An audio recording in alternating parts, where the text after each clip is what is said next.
সময় ভালো হলেই কেন সহজে বিচলিত হতে নেই? ভগবান যদি কারোর উপর সদয় হয়ে তার সময় ভালো করেন, অর্থাৎ তার আর্থিক উন্নতি হয়, তার সংসারের উন্নতি হয়, তার শ্রীবৃদ্ধি হয়, এই শ্রীবৃদ্ধি দেখে, সংসার উন্নতি দেখে, আর্থিক উন্নতি দেখে কিছু মানুষ কিন্তু তার সম্বিত হারিয়ে ফেলে। অর্থাৎ কিছু মানুষ অহংকারী হয়ে ওঠে বা উদ্ধত হয়ে ওঠে।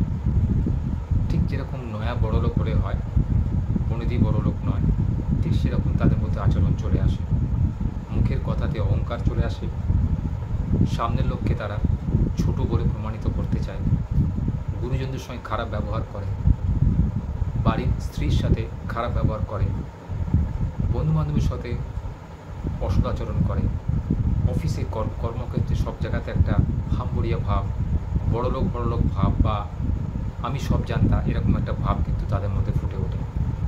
এটা কিন্তু একদমই ঠিক না। এর পরিণতি কিন্তু মারাত্মক। কারণ ভগবান সবাইকে অর্থ দিয়ে দেখেন সেই অর্থের সঠিক ব্যবহার করতে পারবে কি না। যারা করতে পারে না তাদেরই কিন্তু অকাল পতন হয়ে যায়। এই অর্থ যখন অতিরিক্ত রোজগার হয় তখন কিছু মানুষ কী করেন জানেন?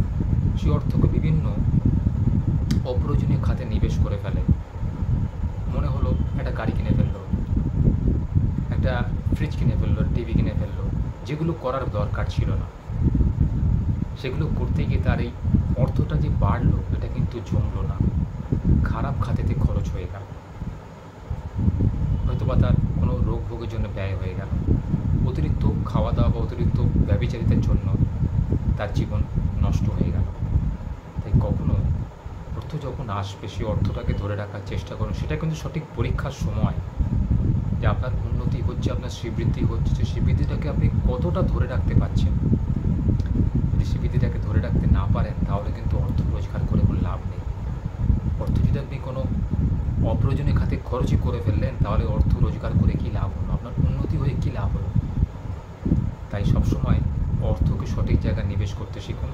আর নিজের উন্নতি শ্রীবৃদ্ধি হলে কখনোই নিজের বর্তমান পরিস্থিতি থেকে বদলাবেন না।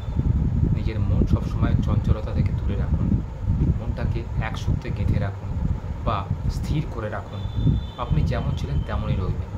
যতই আপনার পরিবর্তন হোক, সেই পরিবর্তন যেন আপনার জীবনে কোনো প্রভাব ফেলতে না পারে, এরকম মনোবৃত্তি নিয়ে জীবন কাটান। দেখবেন আপনার সঠিক উন্নতি কেউ রুখতে পারবে না। আপনার উন্নতি শ্রীবৃদ্ধি আপনার হবেই। কারণ মা লক্ষ্মী তাকেই ভরসা করেন, মা লক্ষ্মী তার উপরেই ভর করেন যিনি অর্থের সঠিক মূল্যায়ন করতে জানেন। তিনি অর্থ কোনো খারাপ খাতে ব্যয় করেন না, আয় বুঝে ব্যয় করেন বা যে খাতে যেটুকু খরচ করা প্রয়োজন সেই খাতে তিনি করেন।